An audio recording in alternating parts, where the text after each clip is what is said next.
And that's where I started Apex. And that's when I really learned manufacturing. I thought I knew manufacturing. You don't know manufacturing until you start writing your own checks.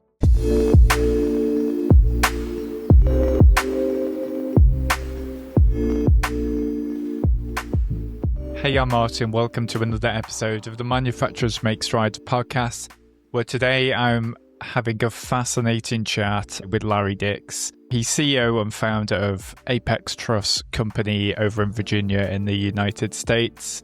And Larry had a really fascinating journey that I know everyone's going to get a lot of value from, whether they're in business, whether they're in the manufacturing industry. Larry really told us about his whole journey from starting off by finding a partner investor when he was in his 20s, through to some difficult moments in the business in some of the industry crashes, particularly in the 2008 recession, through to how he got through that today, and to some of the employees and the team that he's brought with him, some for over 25 years, how he's built a business based on trust. So really interesting, some great lessons here. Let's jump straight into the conversation now with Larry. So hey Larry, great to see you here today. How's it going? Really well, Martin. How are you doing? Yeah, really good. Yeah, I'm in the UK, so it's kind of afternoon at the moment. Had a good day so far. Whereabouts are you joining from today? I am in a small town called Woodford, Virginia, which is outside of Washington, D.C., about 50 miles south of the big city. Nice. And it's Thanksgiving tomorrow, right? Do you have any plans? Yes, we have family coming over tomorrow. You know, we're the old people, so it's all of our kids and grandkids and stuff like that, and we'll come over. We're not doing turkey this year. We're actually doing ham, which my wife prefers anyway, and I don't have to do anything with it, so it's great. I just get to sit around and eat. Yeah, well, that's a privilege when you're when the elder of the family. You get to kick back, don't you? Enjoy it. Yes. So sounds Hopefully, I'll get a nap good. in maybe. I don't know if you get much napping. I feel like you get a lot done, Larry. I think we're going to get into a lot of that today. I want to jump in though, so I want to cover your story today. I'm sure we'll get into lots of that. I'd like to just ask you just a question, maybe jump into the ends of your opinions now and where you're at today. Do you think, or did you think, that someone with no expertise could ever end up running a successful factory and a successful business? Well, I'm a forever optimist, so I would say yes, but it would be a very steep learning curve. You know, I've learned through manufacturing there's lots of pitfalls because you've obviously got a lot of moving parts, but it does have its advantages because you know you're in a controlled environment. So you've got four walls, you can kind of see a lot of the stuff that goes on. So from that standpoint, it does have its advantages, but there's just so many holes and opportunities to lose money. So I would say no, it'd be very difficult to do it. Not saying it can't be done, but it would be a challenge, and you'd pay a lot of dumb taxes, I like to call it. Yeah, the tough road. Okay. So I'd like to kind of cover your story and figure out where you've come from. So where did your working life begin? So I started when I was 11 years old. I started working in the fields of South Texas in the heat. And, you know, my dad was a very hard worker. I actually got to watch my father graduate from college when I was 12 years old. So he's very determined, very disciplined man, and, you know, was very, you know, prone for, you know, wanted an education from where he came from. And that was just not in my wheelhouse. I was a very poor student for the most part, barely graduated high school, but I was always a really good worker. And I went to work for a framing contractor because I told my dad I wasn't going to college. He was very disappointed at the time. And I did that, and the guy was bouncing all my checks, and I didn't know because he was spending most of it on drugs, apparently. So my dad told me I had to get a real job. And I went to work for a very small family-owned lumber yard, which ended up becoming big. And that's where I got my start. I was a yard dog, which was basically a human forklift back, you know, you can imagine 45 years ago. And you know, I just worked my way up very, very rapidly, and they saw something in me. I think because I was, like I said, I was always a really hard worker, very respectful young man. I was, you know, my dad was very, you know, yes, sir, no, sir. You know, if someone told you to do something, you didn't ask why. You just went and did it because you're getting paid a wage to do that. And so I became the youngest outside salesman in the history of the company at 21. And then at this point, there's 350 employees, and it's a very big, it was growing into a very large company. And that's kind of where it set off. And I just got into sales. And then there was a thing called the S&L crisis in Texas, which happened in 1986, where the banks were insolvent. And they asked me to go out and work in a truss plant manufacturing. And I said, sure, I would do that. And that's where I got into the world of manufacturing. And I just liked it. It was different, it wasn't like just peddling lumber or doing stuff. You could see things physically being made. A man would put in a day's labor and see a product at the end of that day. And it was always mesmerizing to me. And back then we were doing it very simply, right? So fast forward, I got an opportunity to run a truss plant when I was like 26, 27 years old. A guy took an interest in me, and it just parlayed into that. And then I ended up building a manufacturing facility by the time I was 30. And then I got to come to Virginia, where I am today, 28 years ago, and was going to build a truss plant here for an existing facility. And they sold the darn company 3 weeks after they hired me. And that's where I was like, well, okay. So I stayed. Obviously, I had a wife and 3 children, and I didn't like it. We were owned by a big corporate equity, private equity group, hedge funds, and they were telling us what the numbers were going to be. And I was miserable. I'm not a real big corporate guy. I'm not that kind of guy. And so this guy had a truss plant for sale that he had closed down and in Virginia, and he was willing to owner finance it. So it was, like I say, it was a match made in heaven. I had no money, and he wanted owner finance. So he was the bank. And that's where I started Apex. And that's when I really learned manufacturing. I thought I knew manufacturing. You don't know manufacturing until you start writing your own checks. And that's where I am today. Now, 26 years later, I still have Apex, and I build trusses. And now I do a lot of other things as well. But, that was where I got started. That's a quick synopsis of, basically 40 years. You crammed a lot in there. That's brilliant. And, it seems a lot happens quickly for you. So what I was kind of interested about, well, two things. I just want to say, when I got into manufacturing, the real interest from me was you could put your efforts into something and you see something fun being created, something impressive on the back end of that. That is definitely a big attraction. On those times then throughout your career, could be early days, could be now, there must have been a lot of times when you took on, or you were given, or you took on responsibility, maybe more than you felt completely ready for. How can you think back to any moments like that and how you handled that extra responsibility quickly? The first one that I can remember very quickly was when I started Apex. I borrowed $250,000 from an investor, and because I only needed $125,000, I thought I had enough money. Well, 6 months in, I was broke. I had no money, no line of credit, and I didn't even know I was going to make payroll. And that was where you suddenly realize that, as they say, the tire meets the road, the tread meets the road. And I was like, oh my gosh. And I would realize at that moment I was in over my head.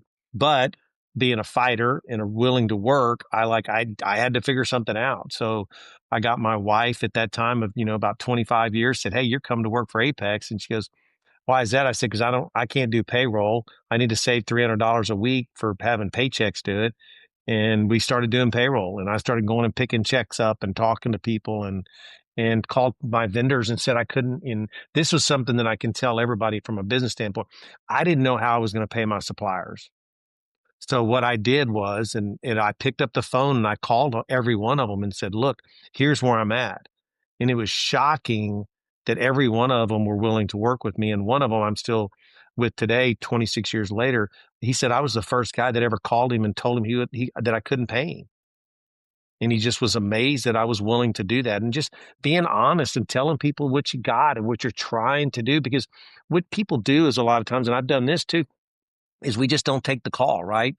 Well, what does that do to you and me as business guys? Well, if you're not calling me, I'm assuming the worst, right? Like, I'm assuming you're not going to pay me. But when you pick up the phone and say, look, I've got business, I'm in a cash crunch, I've got receivables, I've got inventories, I've got this stuff, and you start talking to people, they're like, okay, well, I can work with that. Because a lot of times you're talking to the business owner who has, by the way, already been through what you're going through now. And that was one of those moments. I was in over my head, and I was honestly, very scared, but I didn't have a choice. Like, I owed a guy 250 grand. This guy had a lease with, this guy, was owner financing the equipment, and I'd only been at it 6 months. That's not very good. Yeah, that's a tough spot, but that's amazing that you did that, that you picked up the phone and you made those kind of commitments. What happened after that then? Well, I learned that, again, people would work with me, and I just drove at that point. I just kept driving more. And I had a man, another great story, that owned a manufacturing company, and they had recently sold. And I went down there and I was trying to get them to sub work out so I could do work for them because they were another manufacturer. I'd be like overflow. And he goes, Larry, well, how many sales guys do you have? And I'm like, well, I don't have any. I'm doing everything. I'm the president, the buyer, the design manager, sales manager. I'm doing it all. And he goes, you need to hire salespeople. You'll never make it. And I was like, oh, and I never really had thought that far. I knew I would, but I went out and hired people immediately after that and started hiring salespeople. And then that, instead of just being Larry, I had two other salespeople that were out calling on stuff so I could start getting more bids. Well, if you don't bid it, you don't get it, right? And so we started bidding more. And then I just slowly but surely grew the business and went from doing, 800,000 my first, 9 months of business to 1.9 million the next year. And, and it was growing. It was hard, but and then I met with banks and I got a line of credit and I started really running it as a business. And then it was just head down until, of course, the 2008 crisis hit. And, that was a freight train because that's when I was broke. How did you get through that then? Same principle, so I have a bankruptcy story. I didn't go bankrupt. So I'm meeting with a bankrupt attorney. It's March of 2010. It's in the middle of the housing crisis. I already had a guy go bankrupt on me, pop me for a bunch of money. And I'm meeting with a bankrupt attorney and he's like, so I have I remember the number. It was 80. I think it was exactly $88,000 in true assets and had $2.2 million in debt. So from a liquidity standpoint, you are not only bankrupt, you are very bankrupt. And he said, Larry, you're bankrupt. We go through the numbers. He said, I can make all this go away in 90 days. You'll never stop manufacturing. You'll just, America does have an interesting bankruptcy laws. And he said, all I need you to do, he slides paper cards. He goes, all I need you to do is sign this document and write me a check for $10,000 and make it all go away. So I looked at him. I said, so what you're telling me is I can't go bankrupt. And he slides the paper again too. We're at a conference room, and he goes, no, Larry. He starts tapping. And he's like, you're bankrupt. You have no money. I'm like, but you don't understand what you just said. I don't have any money. I can't pay you $10,000. And he just leaned back in his chair and he put his arms across and he goes, well, I guess that's going to be a problem then. So I'm like, oh my gosh. So I leave there tucked in, met with another guy. He's like, yeah, you're done. And I spent about 3 weeks probably drinking more than I should have back then and had I call a pity party, feeling sorry for myself. And honestly, one day I was laying in bed and I'm getting up and I swear God spoke to me. He goes, Larry, you're going to make this. You got to get through this. And so I went down and told Cheryl, my wife, and I said, look, we're going to double down. I said, if you go bankrupt for 2 million or 10 million, you're still bankrupt. So I said, we're just going to do what we have to do and we're going to figure this out. And I said, if we don't make it, then, and I use this and I said this, and I don't know where, I said, we will look like the space shuttle going across West Texas, meaning flight entry into the atmosphere on fire. But I knew, and, I can bore your listeners with story after story. I mean, I borrowed 50 grand from my dad. I got a vending business and I filled vending machines for 3 years at night while I ran a business, and I'm the CEO and founder of a, big company, and I'm filling 65-cent bags of chips and dollar candy bars for 3 years while I made my house payments and kept my kids in private school. And I did that for 3 years, and it was brutal. I mean, it was hard because I felt like such a failure because, here I am, a founder of a company, and it was a good little company. And here I am filling vending machines and kids are making fun of you. And, I was in schools and they were trying to take, snacks from me. And, you'd have a guy rip your head off for a expired bag of 65-cent chips. And you take that same bag of chips, throw it on the counter and say it was free and they'd eat it. But, but it's just things like that. And I mean, but you have to be, and I was just been given this ability to have incredible determination. And I just failure was not an option because if I didn't make it, I would have had to have left the area and would have went somewhere else and got a job. And nothing against being a job, but that wasn't the way I was wired. That's interesting. Yeah, a couple of things. So, thank you for sharing that. That sounds like a really tough time. It's amazing that the persistence that you had to keep it going there. Like you mentioned before that you're an eternal optimist. I would just be interested in looking through that lens. How do you think that influenced your persistence or influenced you during that time? I guess there's pros and cons to it, isn't there? Do you think being an eternal optimist means you maybe don't have as much insight into, or maybe awareness on like the potential downsides of doing things? What do you think the pros and cons are to that? Youthfulness helped me with the part of not seeing the downsides. I look back now when I wrote my book, Born or Made, and we were in a recession when I started my business. But I was so determined. Like I just, you're 33, 34 years old. The Superman, I tell everybody, right? The Superman S on your chest, that thing's still bright. You get to be my age, it starts fading quite a bit. But the optimism was just like, and I still have this, is that I'll have a very bad day. But I wake up the next morning and I always just think today's a new day. And so that's really more my optimism is like, look, if you don't believe in yourself, nobody else will. I tell people this all the time. There's a very fine line between confidence and arrogance. You need to be confident, but you don't want to be arrogant. It's like you want to be content, but you don't want to be complacent. And so these are all things that I wrestle with. Look, I'm not any different than you. I mean, this thing between our ears is a monster, and it can create a lot of self-doubt and a lot of things, but it also can be your greatest asset. Is like, you just got to get up and go, I can do this. I can do this. And 2 hours later, you may think that you can't run a lemonade stand. But 2 hours later, you think you may be able to run a Fortune 500 company. That's just the battle we all fight. So I'm not unique.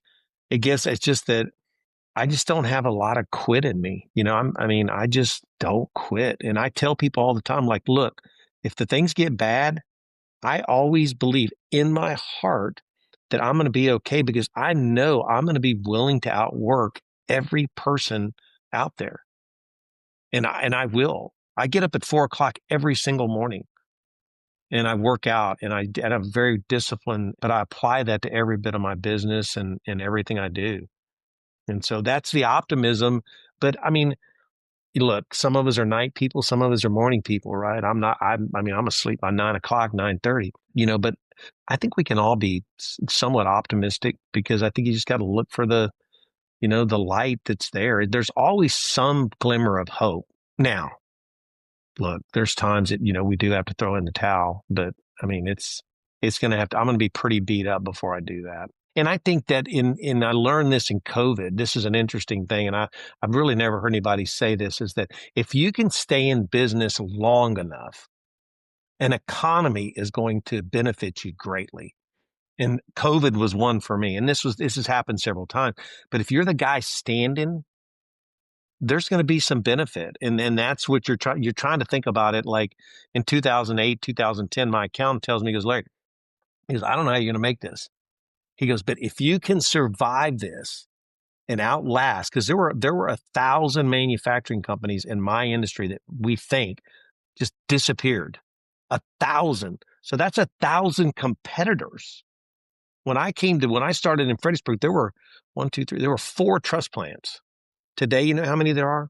1. Because I outlasted people. I stuck it out. I told people, I said, I can't do this. I can pay you here. I mean, I can remember ordering truss plates and they'd be like, Larry, you just put in a $10,000 order. What can you pay? And like, I'll pay you $5,000. Okay, I'll release the order. And I'd send them a check for $5,000.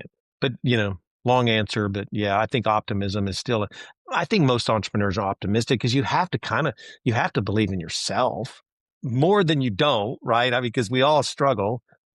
But yeah.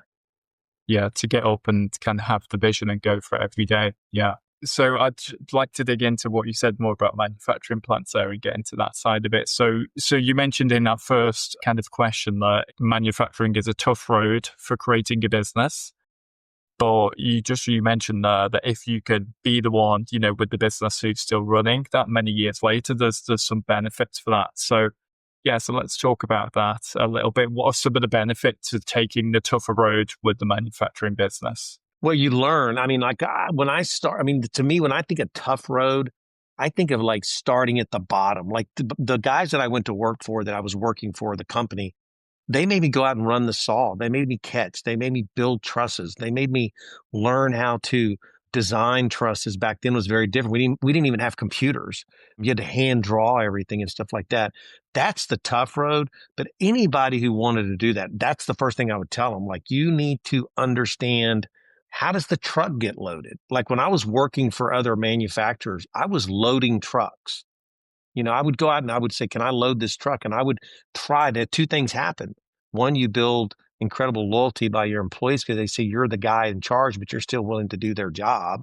And then you understand how it works. Like, you suddenly see a job come through and you're like, whoa, what are we doing here? And they're like, what do you mean? I'm like, well, this truss is too big. We can only run 11'11" down the road. You got a 12'2". What are we doing? I missed that. Things like that. Those are the things that you don't learn sitting in an office looking at P&Ls. You got to get into the bottom of and understand like how every piece of equipment worked. When I was running my first truss plant, I would literally, when things would break, I would stay after work with the mechanics and help them fix machines and get dirty and try to, because I had an incredible experience. So we had this machine, it built floor trusses, and it was very noisy. It was rah, rah, rah, it was real loud. Never thought anything about it. It had been that way since I got there. Well, you know what it was? About a year in, the thing breaks. No one had ever put oil in the gearbox. So what I was hearing was the gears grinding against it. So when we pull it off, it's basically smooth. Well, let me tell you what, when they fired that thing up and we were there all night, we had to have machinists do this stuff, and I had to offer them, I was like, I'll give you a case of beer and, I need this done. And it was, several $1,000s, and machinists don't do that, but they did because I was like, I really need this. They fire that machine up, it starts going down the conveyor system, and it's like, and I'm like, what the heck? There it was, things like that. You don't learn that sitting in an office. When I walk into that manufacturer set, I can hear those saw machine, these, 10 and 25 horsepower motors. If they have a weird tone, like when they're perfect, they hum. But if you start hearing a wong, wong, wong, wong, wong, or any kind of off cycle, you're like, hey, we got a problem here. Brushes are going bad. Do we have a bearing going out? Well, you don't want to find out when the bearing goes out, when the machine stops. So those are the things that, it is hard, but I encourage everybody to understand that the best way to be a manufacturer is to understand the business better than anybody else. Yeah, because I guess if you can get into that position where you understand it better and you've outlasted your competitors, you end up in a good situation, I guess. Yeah, I mean, and you're willing to do, yeah. And a lot of guys who, like all the manufacturers around me now, they're all corporations. They've all been bought out. There's only a couple of independents within 100 miles of us now. And those guys that are running those truss plants, it's nothing against them, but they don't have the same skin in the game. Their payroll, shows up in FedEx and everybody gets ACH. I have to understand how much money I have to transfer every Thursday. You just look at things a lot different because you're the one signing off on the checks. So if you're enjoying this episode, please give us a follow on Apple Podcasts or Spotify. That would help us to keep bringing authentic manufacturing conversations with the people who are shaping our industry. Thank you.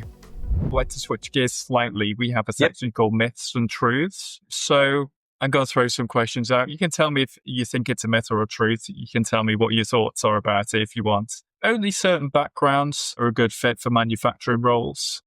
I think there's, truth. Yeah, I think because I think your brain has to be wired a certain way. You almost have to be, like, I'm a great sales guy. And I'm not saying that in an arrogant way. I'm a good sales guy. That's what I do that's where I, really blossom very early on. But I also have this analytical brain that can process things and look at things because manufacturing is very redundant over and over again. So, yeah. You've got to have that process, analytical mind frame. Yeah, sure. Most learning actually happens once you're doing the work. Truth, without a doubt. Like, you need to understand how it works. The best lessons you learn is when you hire a gear for 2 years or a year, and then when you hear it fixed and it's quiet, that's how you learn. I mean, that's the stuff, the on-the-job training that, yes.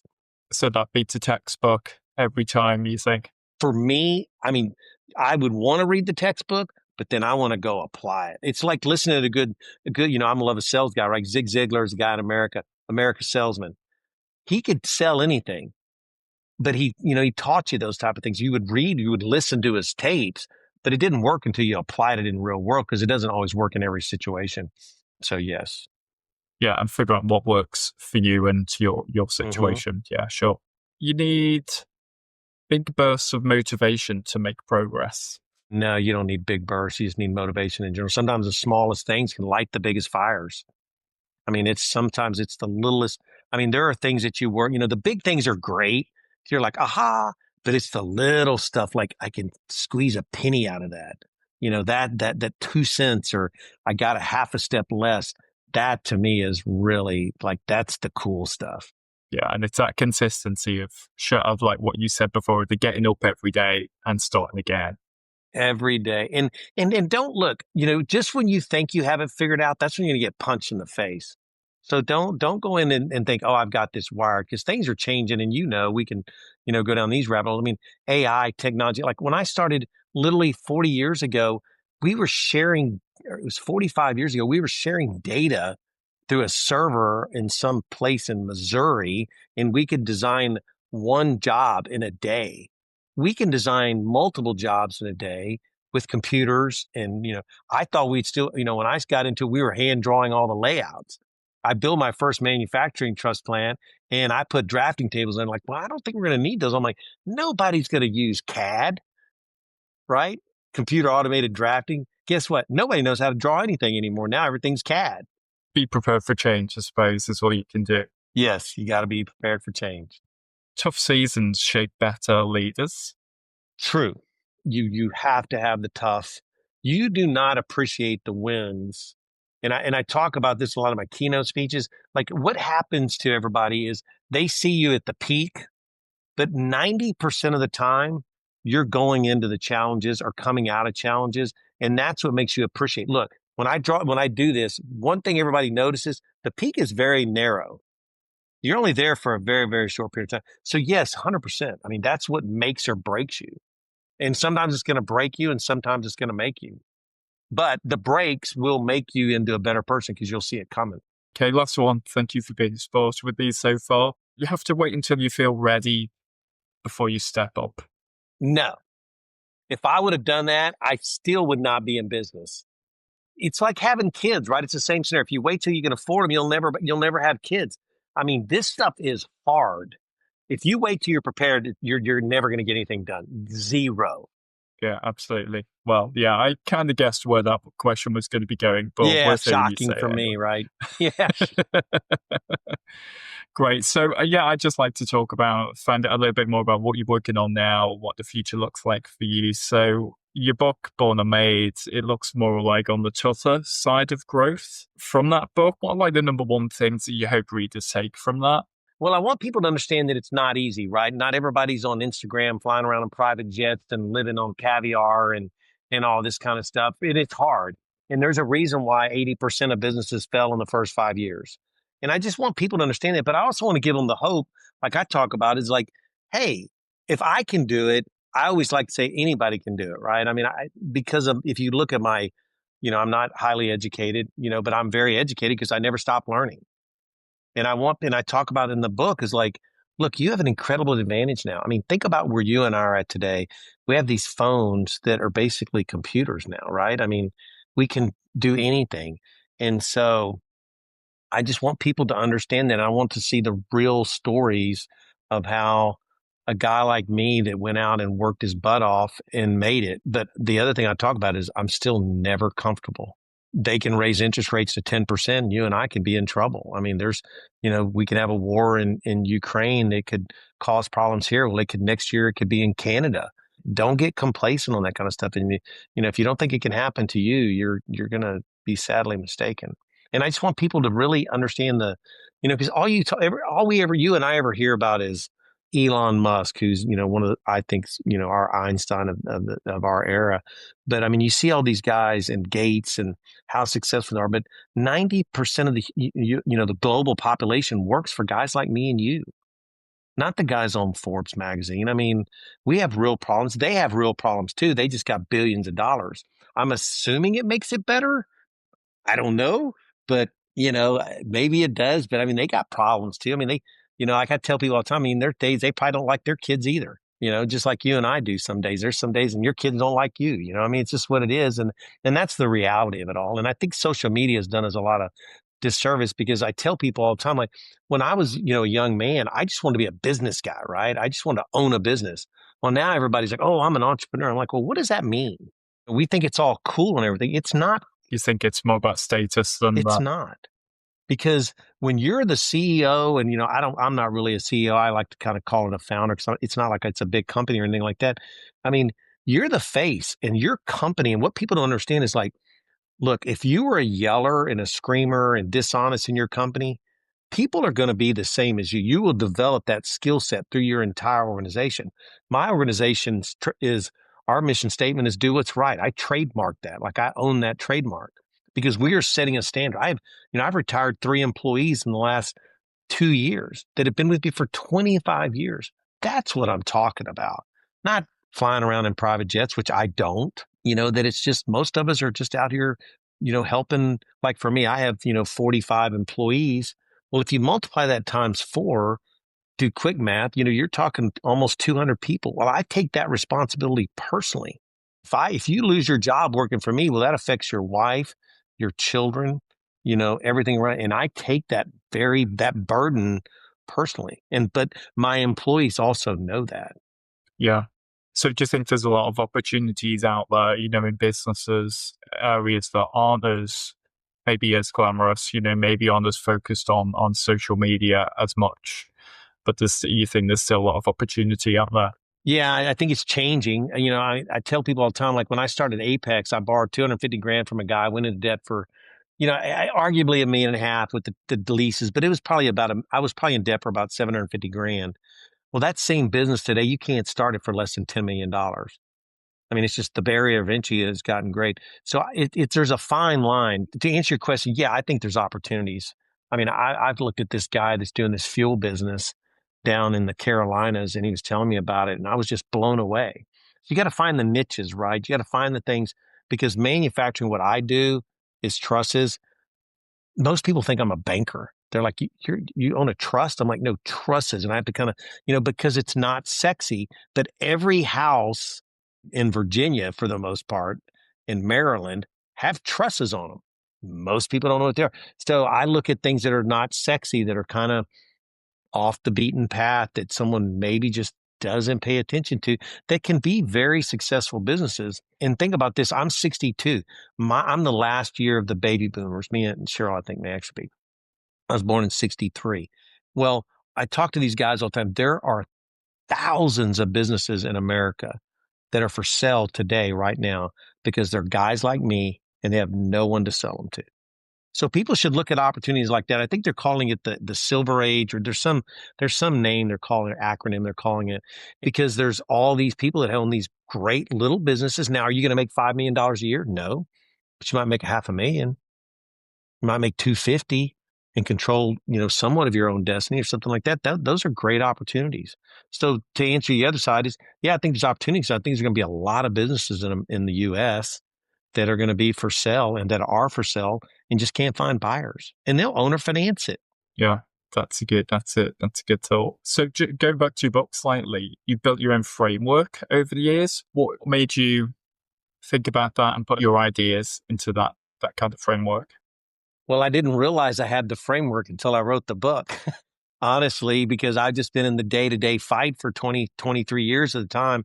My new book is, Built Not Born, and just trying to talk about how we were built in this, in God's image is what I talk about. But, the 7 steps that got me unstuck. And the one I really talk about now is, make decisions. Even indecision is still not a decision. Okay. You got to have discipline. Like I talk about that a lot because I think discipline creates opportunity. You got to have determination, right? And then you got to have delivery. And so you got to have something you're delivering bigger and greater than you, and have something that gives you that ambition to follow through on the other 3, because you can't have delivery without the other 3. And so I talk a lot about that. But again, I didn't really realize, because what happened was my mom died and I started writing this book, and I'm like, I don't, my dad, he's, like most men, he's working. He didn't pay attention half the time what I was doing. My mom did. And I started writing this book, and that's when I figured out that the 4Ds and the seven shifts and stuff like that is that these are things I had. I just took them for granted. And I think most people are like that is you're fighting every day. I mean, you're trying to sell the next deal. You're trying to make sure you have enough material or, you lose a key employee and you don't have time to think about it. But most of us, I think, already have most of those skill sets. Just some are easier for people than others. Sure. So you also mentioned that you're kind of constantly growing and constantly learning. So what are you learning at the moment, and what's kind of an area of growth for you, would you say, at the moment? Well, I mean, technology is obviously an easy one to throw out there. I mean, I'm playing a lot with AI now and really letting my mind go through that because, I think everybody's listening to it, but I don't think people are really paying attention to it, is that how much it is going to change things. Robotics is just blows me away. I interviewed a guy the other day about, these humanoid robotics and stuff. And then I was reading some stuff this week in China, how they're starting to do these in these factories. I really do that. And then constantly, like I've got this one book. It's interesting. I've been reading, it's called The War on Talent. And this guy, or for talent, and he talks about way we need to think about things differently because the way you grew up is very different than the way I grew up, and we're probably only 20 years separation. Then we look at our children and the way they have technology. Well, it's the same thing that you're going to say about your kids that I said about my kids or the next. Well, they'll never, we're ruined. This generation. Well, guess what? Our parents said the same thing about us. The bottom line is we're going to be, you're going to be running this place, or your children or my children are going to be running this place. You better figure out how to operate within their systems because they're the ones taking over. And so I'm constantly looking at stuff like that, the cost benefit. And that's what this guy talks about. Like he talks about unlimited PTO. Well, when you hear that, you think that's crazy. But when you read the book, he's like, well, people don't take advantage of it. Actually, people just take the time off, but because you're worried first thing, well, heck, they'll take 6 months off. People don't do that. And if they do, those are the ones you get rid of anyway, because they're going to be a problem most likely. So I'm constantly learning. And the big thing I try to really spend the most time on, and I've yet to figure it out, is just the world's market. Why does interest rates go up? Why do they go down? Why do we run out of money? What really, most people like, like in America, everybody wants the Fed to cut rates because it affects housing. I'm in housing, right? So it affects mortgage rates. Mortgage rates aren't based on the Fed rate. They're based on the 10-year treasury. Well, nobody pays attention to the treasury. 99% of the people, 90% think that it's controlled by the Fed. And it's the same and I'm assuming it's the same in the UK. It's based on the 10-year treasury of what a mortgage rate's going to be. And so there's nothing I'm not willing to learn about. I raise beef cattle. I didn't even have a cow 5 years ago. I'm raising cattle but it makes me think. It makes me understand things. It's a form of manufacturing. It's just involving cows. It's not exactly, and real estate. And I'm looking for every opportunity, like data centers. Well, guess what? Data centers have to move dirt. Well, they need a place to put dirt. Well, I have a 186-acre farm. Do you think they might want to be willing to put the dirt on my farm? So I look at that. I look at opportunity. May never happen.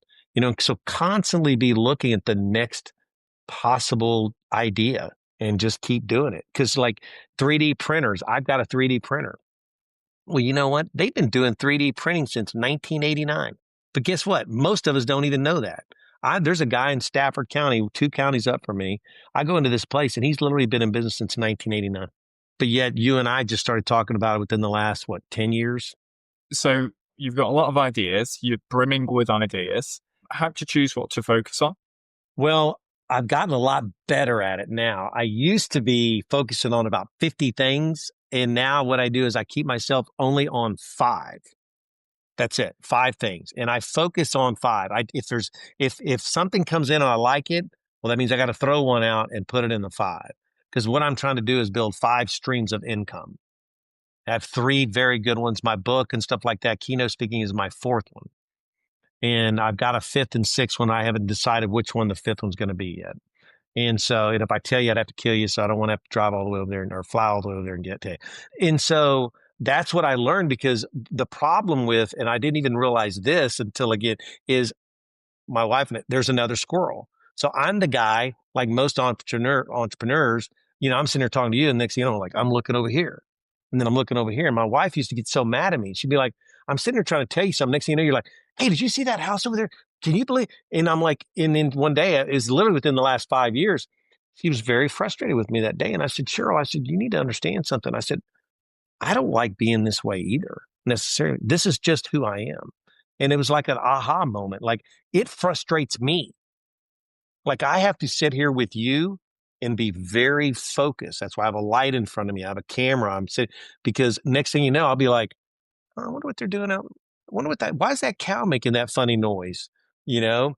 And so I've had to learn I only have 5 things and that's it.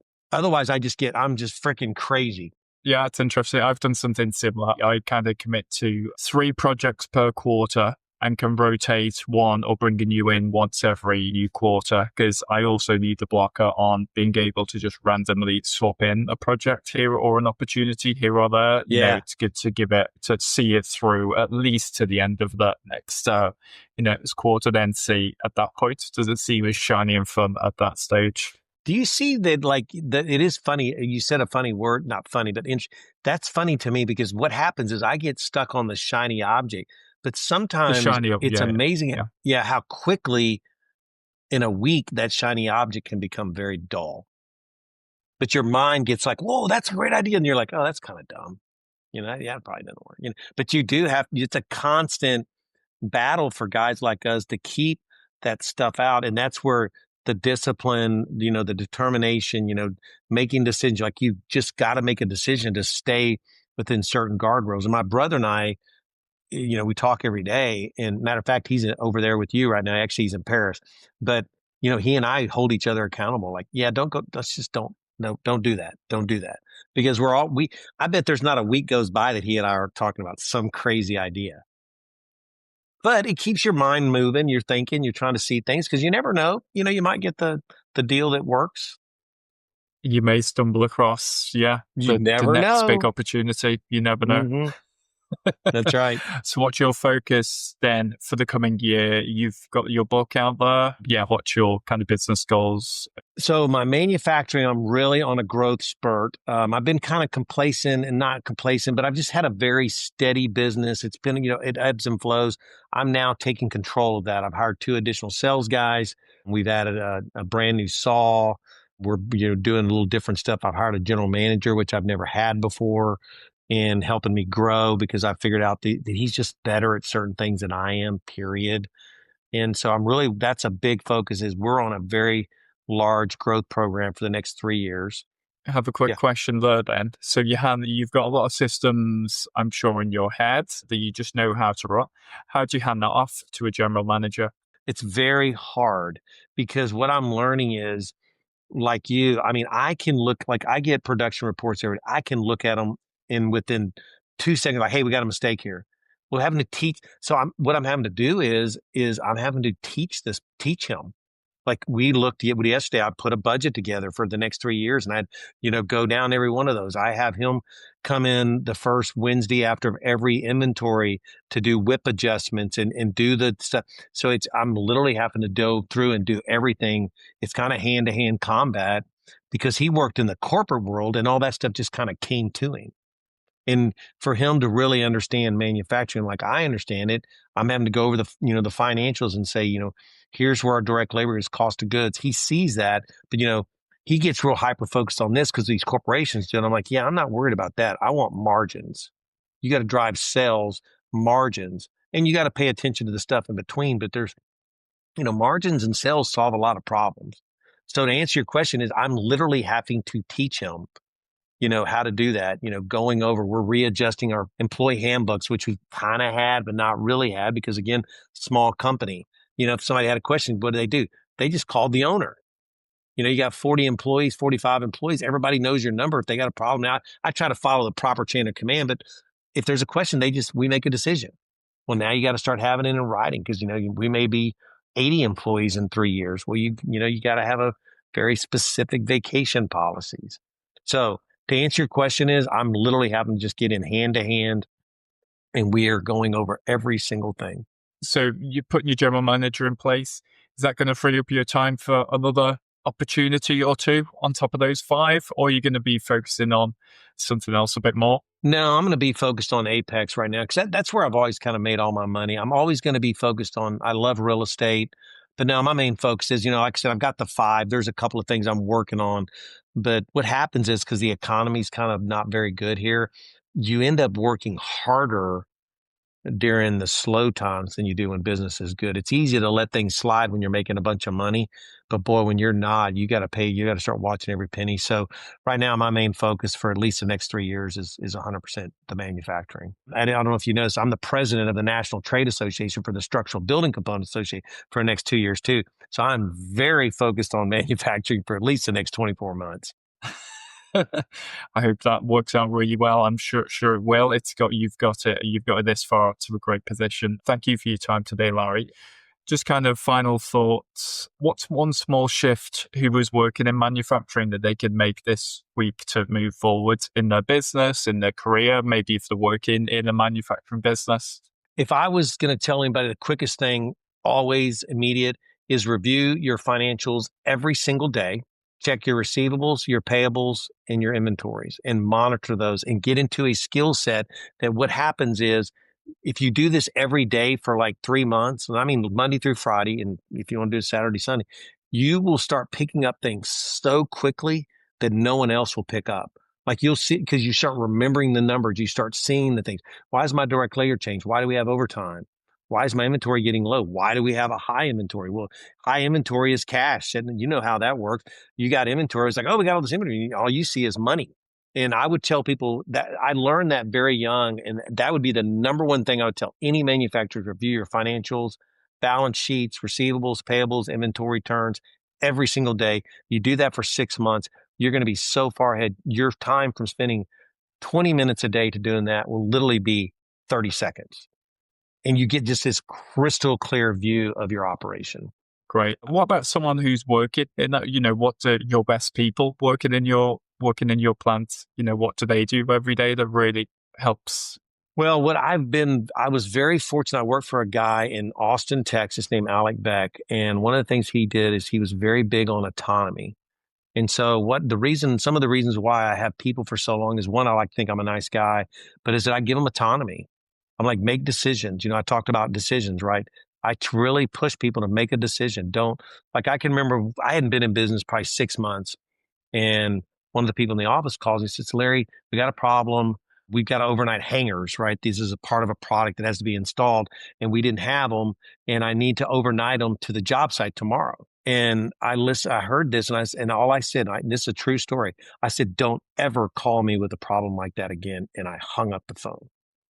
I sent them a clear message. You're going to spend $80 on a $10,000 project to make a customer happy. Make a darn decision. And I give people that autonomy to make decisions, to do what's right. I mean, because look, if you look at our website, we are a customer service business that manufactures roof and floor trusses. The key word is customer service business. And so I really drive that with every single person. Just, make a decision. Should we run overtime to make sure a customer's happy tomorrow morning? Well, absolutely. Should we deliver trusses at 8:30 at night? No. Things like that. But they know this stuff. They need to make those decisions because a $10,000 job is not worth somebody's life rolling off manufactured product onto a job site in the dark. And so my big thing is autonomy. Give people autonomy. Give them chances to hang themselves. Because the same thing you and I talked about, what do you learn the best from? Making mistakes. Like I have electric fences out here around my property.